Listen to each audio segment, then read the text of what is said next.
Welcome to O-Talkin' with Dave. Coming to you from Sin City, where what happens in Vegas is talked about everywhere.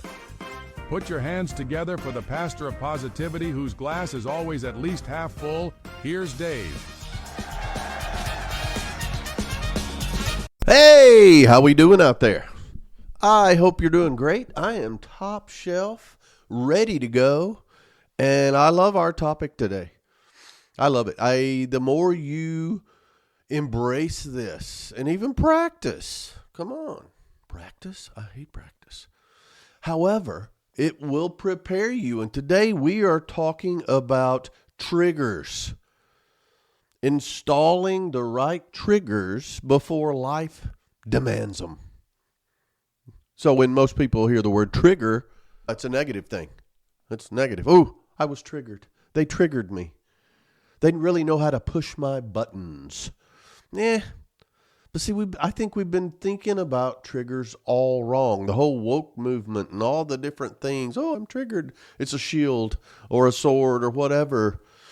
Being triggered is wrong. No. Not if you use it correctly. Because some of the most successful, peaceful, emotionally healthy people that I know, they don't have fewer triggers. They simply have better triggers. Because the truth is, life doesn't give you much time to think sometimes. The phone rings. Somebody insults you. An opportunity appears out of nowhere. Or that your child asks a difficult question. When my daughter Victoria would ask a difficult question, a lot of times my son took care of it. He's 2 years older than her. And he had a lot more wisdom than I did on some occasions. Or maybe your customer says, yeah, we're considering another supplier. Or you've been providing products or services for them for a long time. And all of a sudden they ask for a quote. Ooh, what do we do? Or maybe your significant other says, we need to talk. Or maybe one of your people makes a mistake, really messes up. A friend needs some help. You get a call from the doctor about your results. Or unannounced, maybe your boss walks into your office. Or do you get that call from someone you haven't heard from in a long time because of some sticky situations? All of these things demand a response.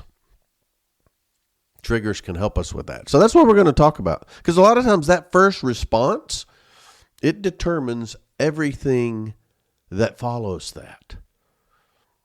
And I want to walk through a lot of different scenarios. But the encouraging news is great responses are rarely accidents. Sometimes it happens. I know with my kids, I had I call them Andy Griffith moments, where just the words came. It was just nice. I just, thank you, Lord. I don't know where that came from. A lot of times, we can install what happens after we're triggered. Think about when you're driving. Okay? We're driving. I drive a lot. Think about when you're driving. You don't consciously think, okay, it's a red light. Should I stop? Let's weigh the pros and cons of this. No, that's not what you do. Red light, brake, automatic. That's a trigger.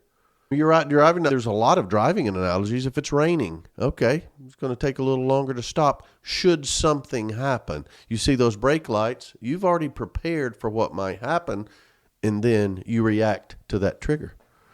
The military, my goodness, they train with triggers. Pilots, police officers, martial arts, in the ring, when this happens, you do this. You do this to keep from this happening, but if it does, they're all triggers. Athletes, absolutely. Absolutely. So many triggers. I'll talk to that a little bit more in a minute. Emergency room staff, you don't have time to think a lot of times, so you follow triggers. It's not just instincts. I think triggers, practice, preparation leads to a lot of instincts. But you need triggers. Because when the pressure hits, you don't rise to the occasion. A lot of times you fall back to your level of preparation, which allows you to respond quickly and appropriately. Wow. Are you triggered? And this is not just Daveisms. It's not just an O-talk, because research around behavioral psychology, it shows that people under stress rely more heavily on habits than deliberate thinking. Those habits could be good. They could be not so good and could get us in trouble. That's why it's important to install them. Rehearsed responses, checklists. I used to only do 3. Now sometimes I do 5, but things. Here's the steps. The getting to a good place process. It's 5 steps. And then you implement these processes and these triggers so you respond more effectively. And the brain conserves energy by reaching for familiar patterns instead of inventing new ones in the moment.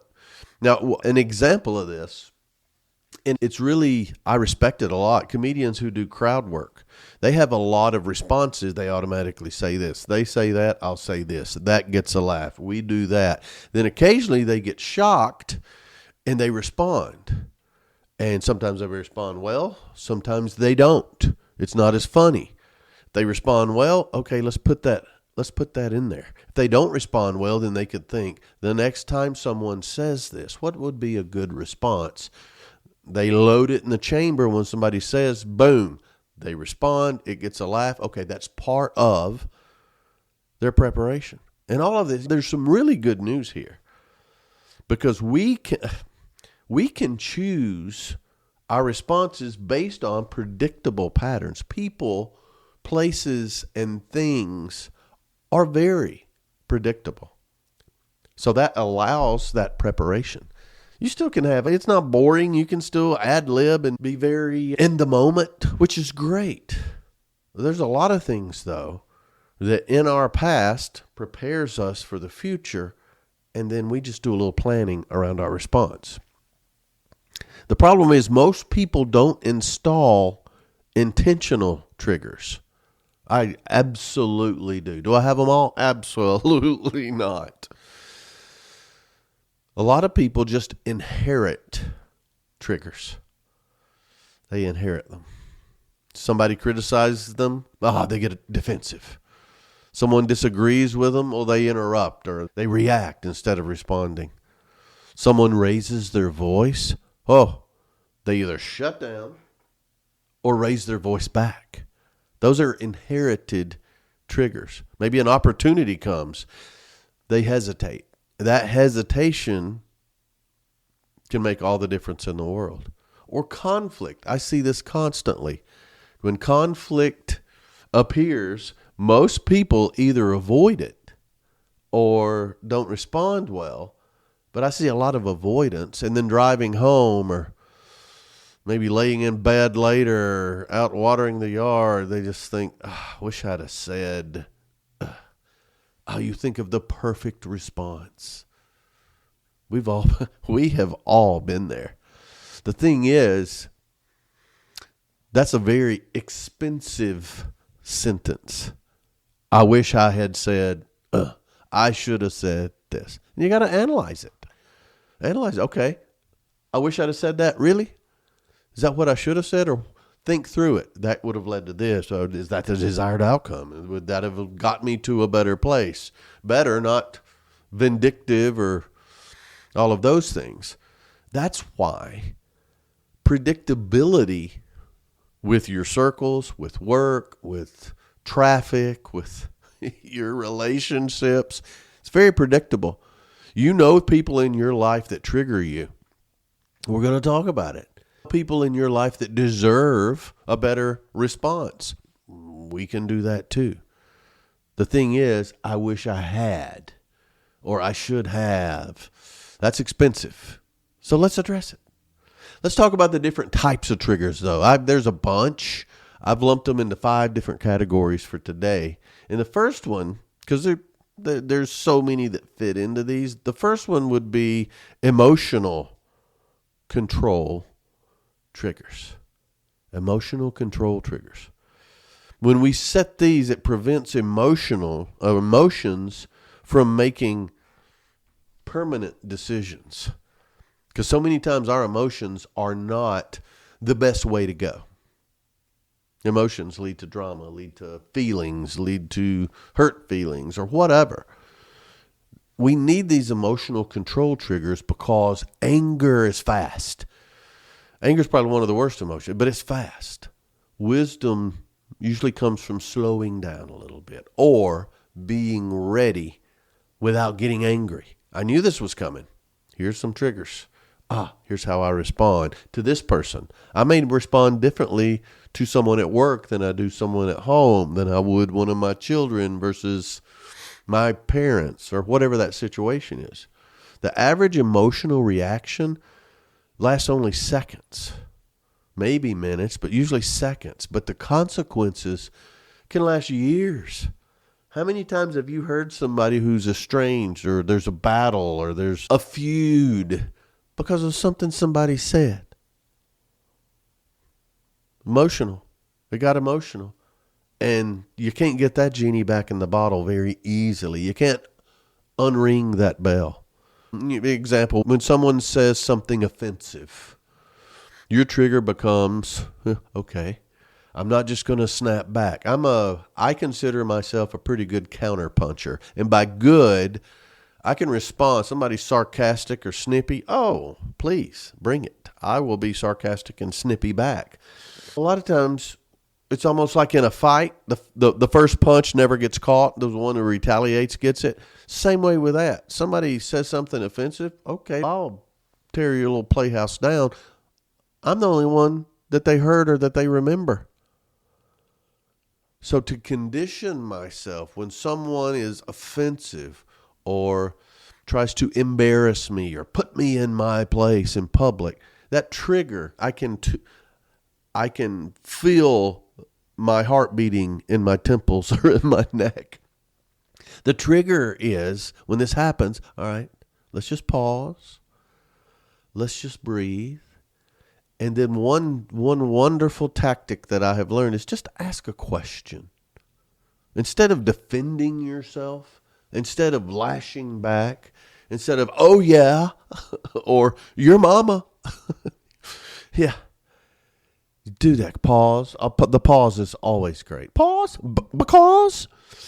And just take a breath and ask a question. Because this works. The reason it works is the trigger. I'm triggered. It interrupts that emotional autopilot. The trigger is not to act. The trigger is, let's pause and breathe. This will save you a lot of grief. And if you've got a tongue like mine, it'll save you from getting hit with a wooden spoon coming out of some beef stew when you shouldn't do it. Yeah, it's a personal story. I really don't want to share it. It's still a little scarred from that one. But also that trigger, it interrupts your emotions, but it creates space between that stimulus and that response. And so the way you prepare for this is that question could be, it doesn't have to be a question. It can be like, okay, yeah, tell me more. Before I respond, tell me more of what you're talking about. Or help me understand. Or that's interesting. Or let me think about that. Let me think about that for a minute. Let me gather my thoughts. You said something that I don't want to respond yet. Let me think about that. Or the classic thing was, were you trying to make a point? Or were you trying to be funny? Or just mean? Or what did you mean by that? Or can you say that again? That slows things down. And when you do that, they're going to soften. Unless they're just a turd. Or they really coming at you. And that's okay. You got other triggers too. But practice saying these and adjust it. Certain people, if they're going to say something to try to push your buttons. All right. When they do that, how am I going to respond? What phrase works that better? Yeah, give me a second. Let me think about what you just said. That might be enough because they're going to start talking. Well, here's the thing. Because you're coming across as more settled, mature, prepared, the adult in the room than they just were. And eventually, you do this enough, that criticism And it could be constructive criticism that you need to hear. If you snap back, there may be more that can help you out, man. So eventually that criticism is no longer triggering anger. It's triggering curiosity. Tell me more. I need to know. If it's really that bad, please, let's talk about it. Rather than, oh yeah, I remember the time you wet your pants in the second grade. Yeah, probably not the best way. So those emotional triggers, those are important. The second one, courage triggers. Here we go. Courage triggers. The whole purpose behind the courage triggers are to help you say things that need to be said. So many scenarios. Most regrets don't come from saying too much or from what you said. It's when, I should have said this. I said too little. I don't know, that promotion or that raise you never asked for. Maybe something okay with them would trigger when they brag about something or when they give me a pat on the back or they tell me how valuable. All right, now that's a good trigger. You don't know when it's coming, but when it does, here's what I'm going to say. Maybe, and hopefully I can get rewarded financially. If I'm that valuable, I appreciate it. And I really would appreciate you thinking about this when that position becomes available. You're using their words and their momentum to take care of that. And it could be something else. Maybe you've needed to apologize. I'll say this. I try not to get too personal. I forgot one of my best friend's birthday recently. I'm not on social media anymore that reminds me. I used to have a source that was great with birthdays, but she's no longer around. That's not a negative. And I miss my buddy's birthday. And I talked to someone else that said something about, yeah, we went over there for his birthday. And I went, what? Oh, I can't believe I forgot his birthday. And so I was around him. He lives in San Diego. I live in Vegas. And I thought, what am I going to do? I don't want to just blatantly I don't want to embarrass him, but I need to do it. And I need to address this. I don't need to do some grand thing. And I thought, you know what? When we're together, we laugh and we cut up, and it's great. If there's a group of people around, oh, that just aggs us on. And everybody is hilarious, and we have a great time. But I thought, you know what? I need to say something. When we are alone and there is a lull in the conversation, should that happen, that's my trigger. And here's what I'm going to say. All right, let's fast forward. About a week, me and we were at a place we go to all the time, just hanging out at the bar, and we were talking and laughing and saying hi to other people, and then it was just me and him. The other person had gone to the restroom, and we sit there, and it's that quiet. It's never quiet. It triggered, and all of a sudden, I'd looking straight forward, didn't even look him in the eye. I went, "Sorry, I missed your birthday, buddy. I just forgot." And he was ready. "Dude, that's okay. You got a lot going on. I understand." I said, "No, it's not okay." And I said my piece. He said his piece. A couple of pats on the back, and we were back to hacking on each other. But that was my trigger. And I was so relieved. And he took it. He handled it like a champ and made me feel better.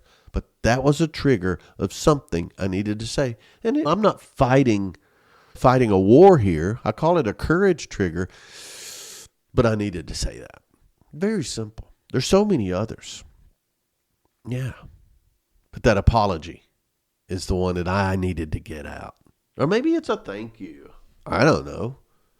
Maybe it's a boundary you never established. Maybe it's somebody keeps talking about this and it makes you feel negative before you leave. You put that boundary up. I know in the garage, no politics, no religion. Don't do it. Don't do it. And that's a boundary. And that's a trigger. When they did that, say, you know the rules, guys. Don't make me repeat them. All of that's important. So whenever, it's almost like whenever your heart is racing, you know you need to say something.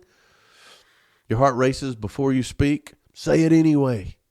especially if you've prepared for it, but say it anyway.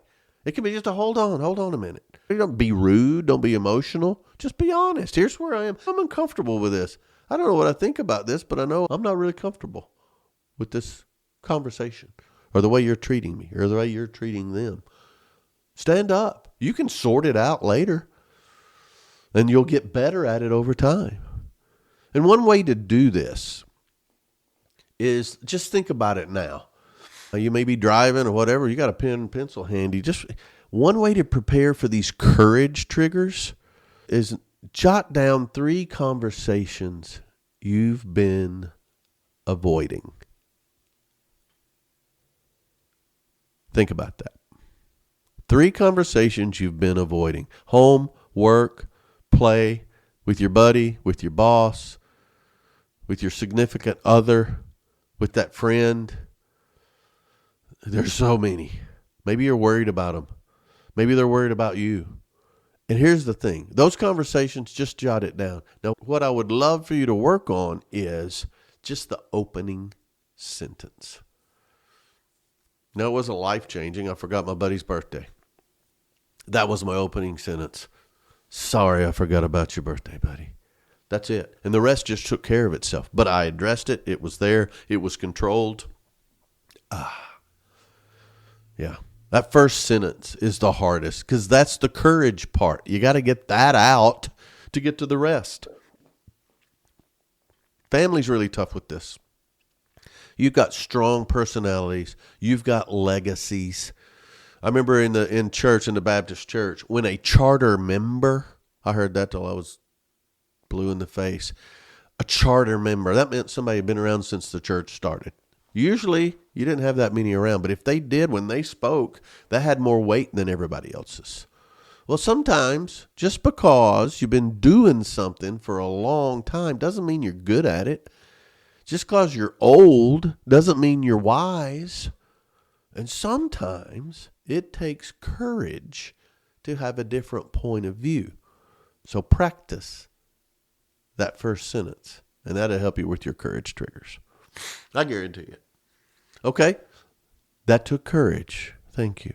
The next are opportunity triggers. So big. The whole purpose behind these are to recognize opportunities before they disappear.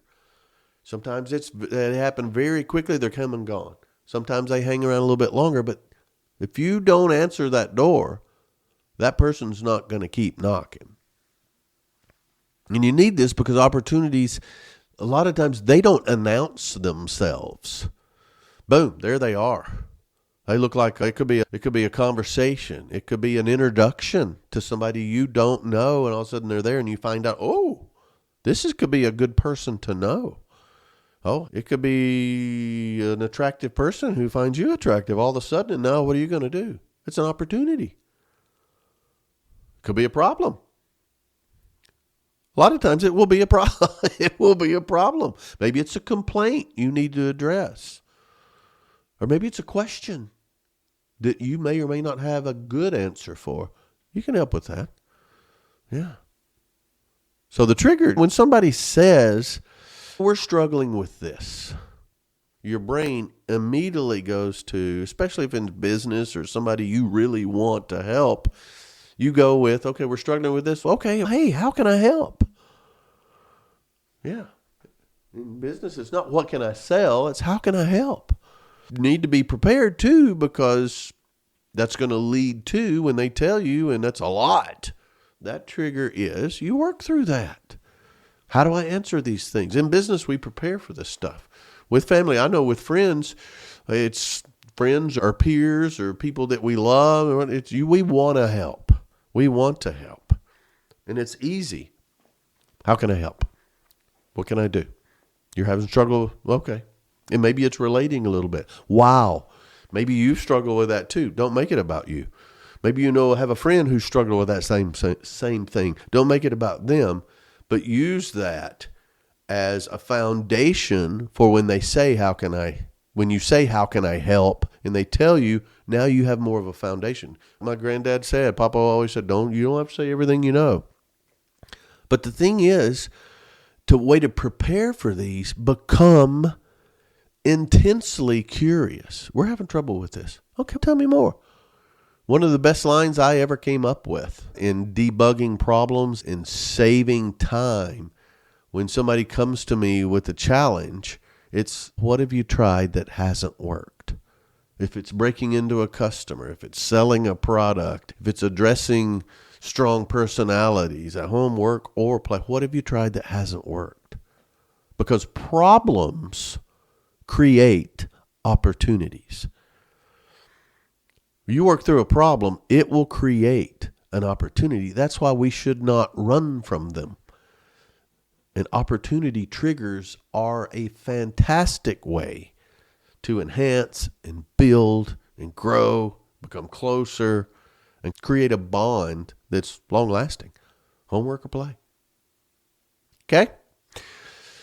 One of my favorites, number 4, is a gratitude trigger.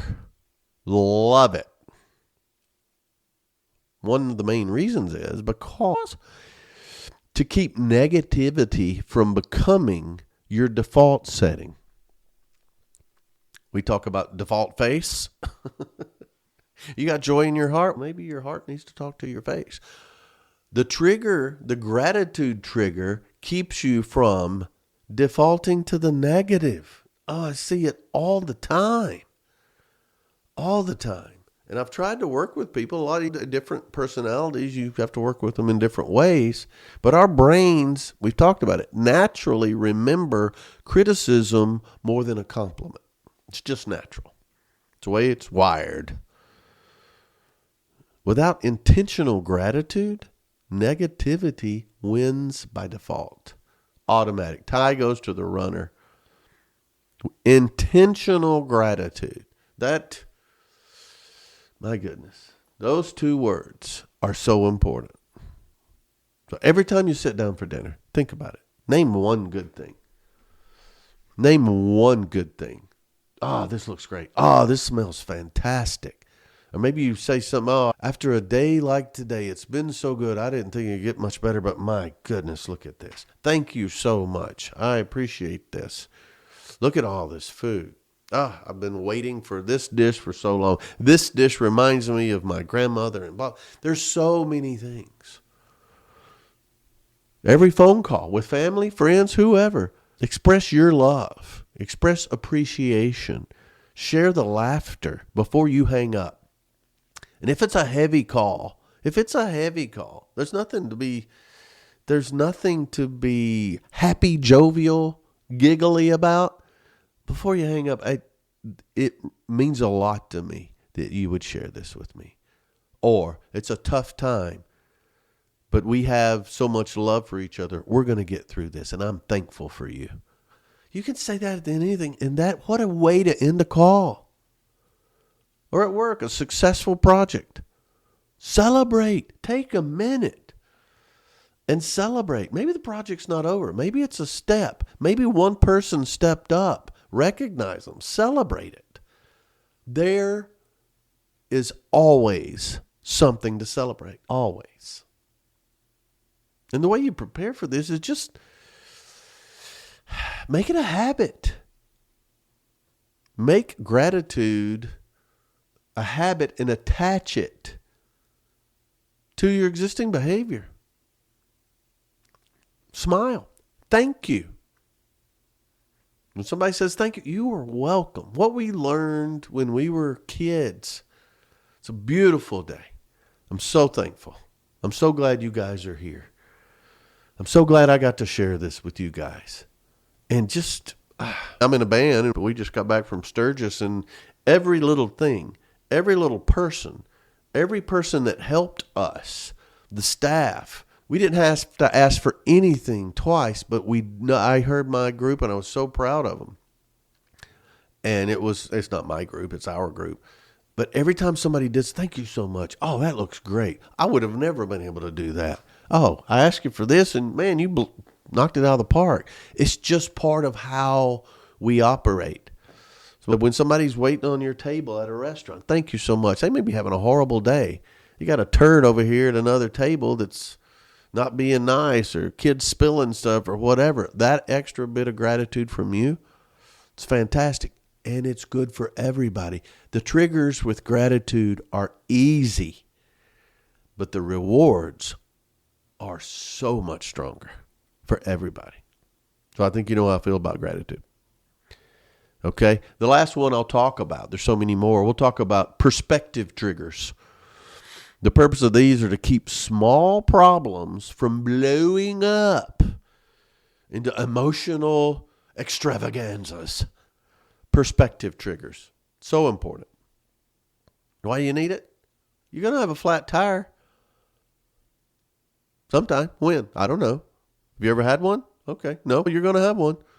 You mean your family ever had one? It's a flat tire. When did you expect it? No, you didn't. Oh, yeah, flat tires. Slow internet. How about that? We were talking earlier about the problems of people traveling across country and 100 years ago and all the things that they didn't have enough food or crime or whatever the situation is. Now slow internet's the big problem. Yeah. Traffic, you know it's going to be there. It's just you may not know when. I'm bebopping along. Everything's great. And all of a sudden I see brake lights in the middle of the desert. What? Yeah, there's a tire truck that's on fire up there. It looks like World War VIII. You don't know, but it's going to happen. It's going to happen. Delayed flights. My goodness. I don't know. I've had a rash of those lately.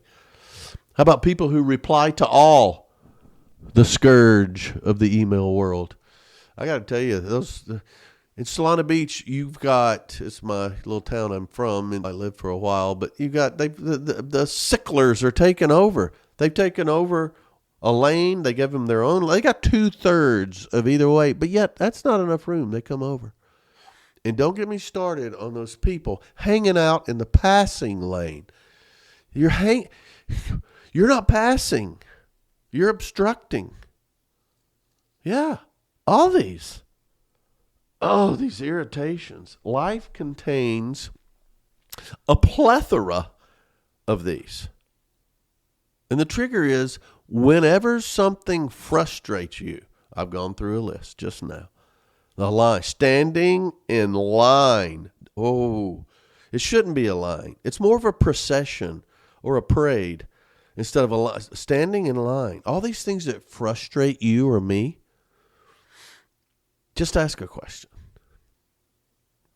Will this change my life? Is this a big deal next week?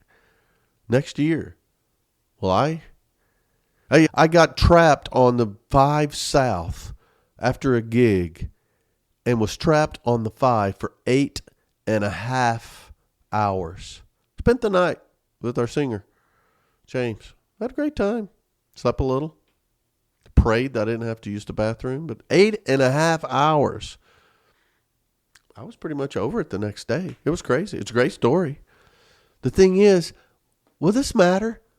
When's the last time you stood in a Starbucks line? When's the last time you stood in security at the airport? Yeah, hey, it's frustrating, yeah.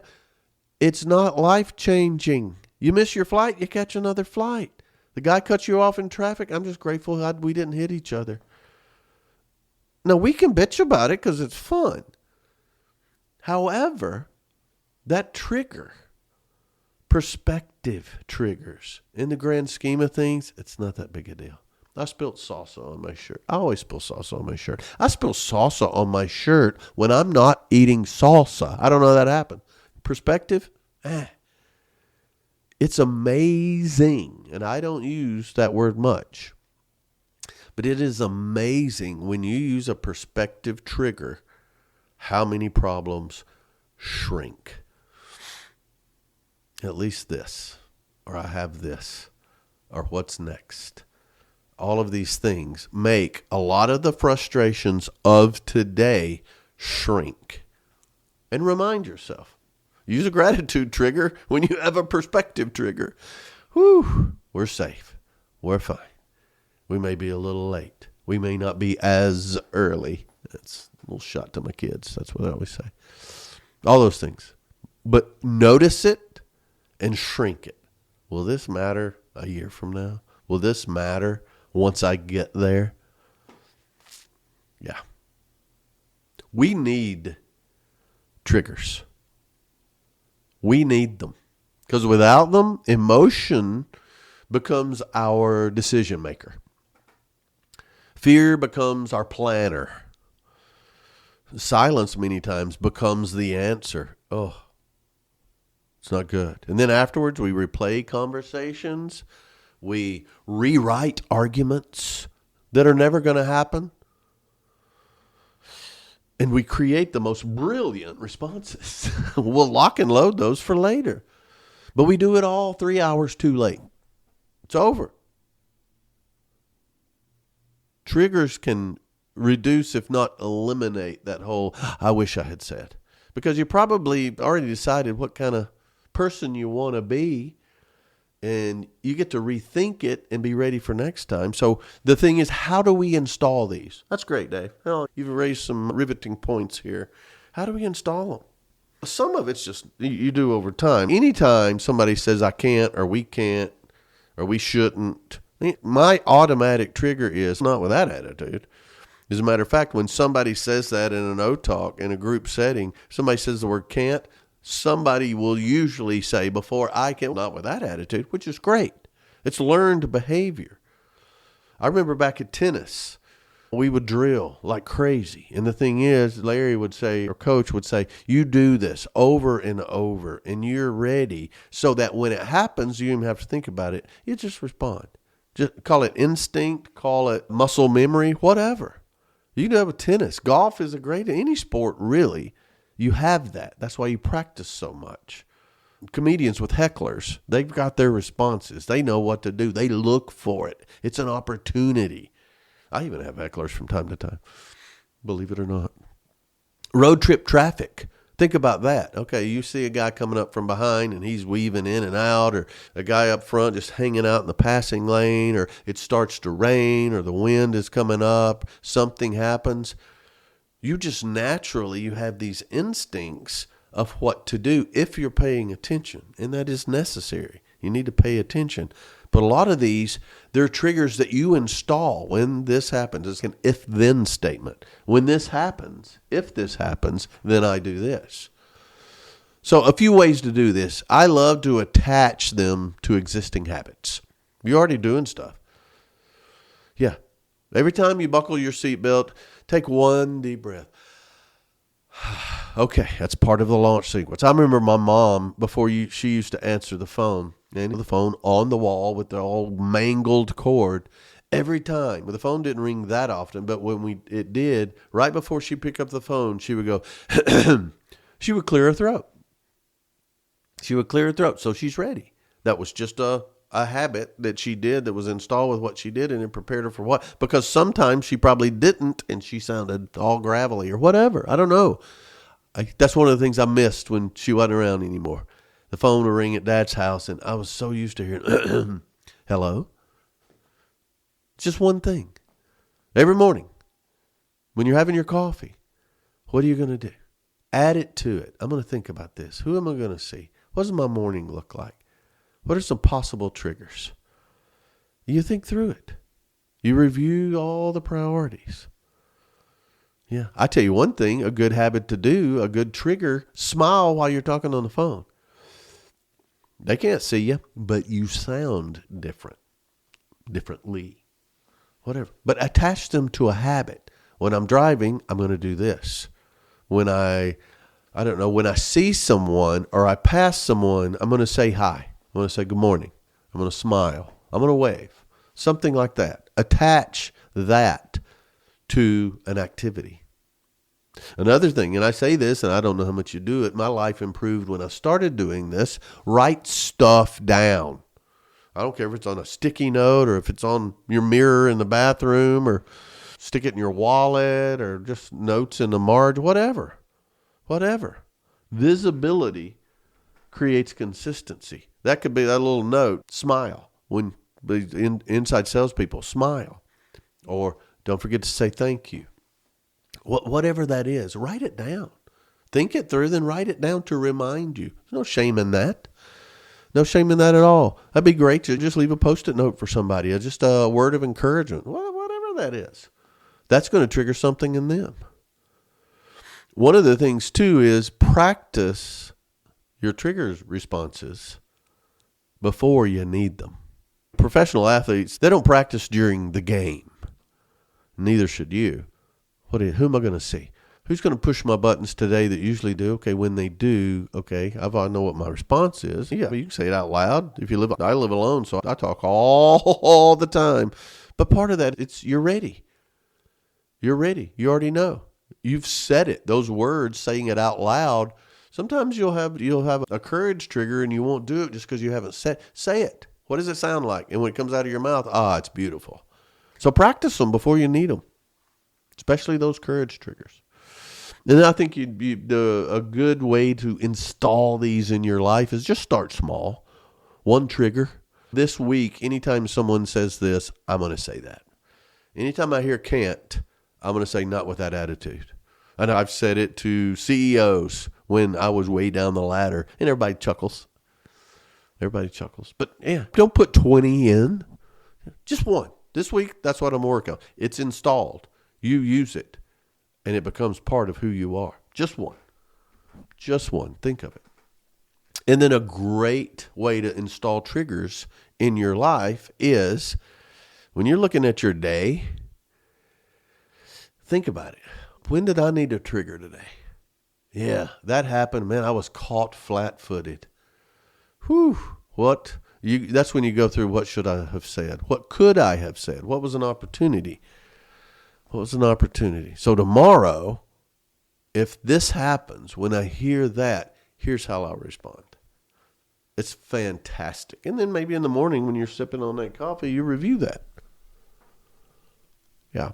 And then a lot of people, that just goes past them and they don't really know how to notice a trigger opportunity. One way to find trigger opportunities in your life is just notice what's frustrating you, like we talked about before. Same situation keeps upsetting you over and over. That needs a trigger, a topic, a person, a place. It needs a trigger because that trigger will cause you to respond more appropriately until it's exactly what you want. And then you install it. So whatever frustrates you. So listen for things too. I wish, or I should have, or next time. All those are trigger opportunities for you. Other people may do it too. And okay, maybe you can help them with those. But when you do that, look at yourself. When you think or say, I wish I should have done this, or next time, you know what? Next time, gotcha. Those are trigger opportunities. And then there's a lot of emotional patterns. Where do you consistently overreact? I can think of a bunch for me. Or maybe you overreact or you withdraw or freeze. Or what causes you to interrupt somebody? Yeah, somebody's saying something funny. You got a funny story too. Somebody's saying something mean. I'm mad about something too. Okay. Those are all emotional things. They're also very predictable. You know the people you're going to be around. You know yourself. Predictable moments deserve predictable responses. Trigger. And another thing, everyone has people in their life or have had people in their lives that they admire. Notice it or remember it. What do they consistently do? How do they respond to the same situations? Confidence usually has a system built behind it. That wisdom, they used to be emotional just like you, but look how they respond. And it's okay to ask them. And they'll give you some wisdom that I found out this. Or in my life I've learned this. Or I used to not be this way, but I've learned, boom, wisdom. Learn from people that you admire. And then the last one I'll share is just ask yourself, what kind of person do I want to become? Or how do I want to come across to people who are important to me? And then create triggers that support that identity. A great word of advice I had early on is dress like the job you want, dress like the position you want. When everybody else was wearing polos, I was wearing creased white button-downs. I look like somebody was a position above me, and that's just a small example. However, what kind of person do I want to be? Calm, compassionate, fiery, passionate, all of that. You can be all of these. But in different situations, what is that? And how do I build triggers to support that? Triggers are so important. Life isn't won by having the perfect response. It's won by preparing a better response or the right response. People who appear calm, they're prepared. People who ask thoughtful questions, they're prepared. People who remain kind under a lot of pressure, they're prepared. And then people who seize opportunities, they're ready because they're prepared. They didn't just magically become that person. They're not that work of art under glass right out of the womb. Please. They practiced becoming that person over time until it becomes more almost automatic for them. So your future isn't built only by your big decisions. It's built on hundreds of tiny moments where your response quietly determines your direction. Install the right triggers. It's so important because one day you'll notice something remarkable. The situation didn't change. These things keep happening. The same things, the same people, the same frustrations.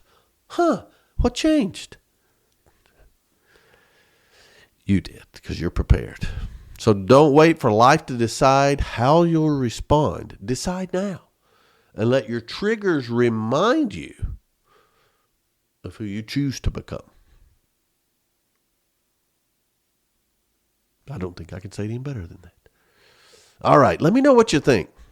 Let me know what triggers you've installed or need to install. Let me know your challenge. I love working on triggers. Let me know. Email me, david@otalks.com or dave@otalks.com. Hit me with them. I love them. We can work through it. It's fantastic. I appreciate you hanging out. I appreciate you hanging on. But most of all, I appreciate you O-Talking with Dave. Giddy up.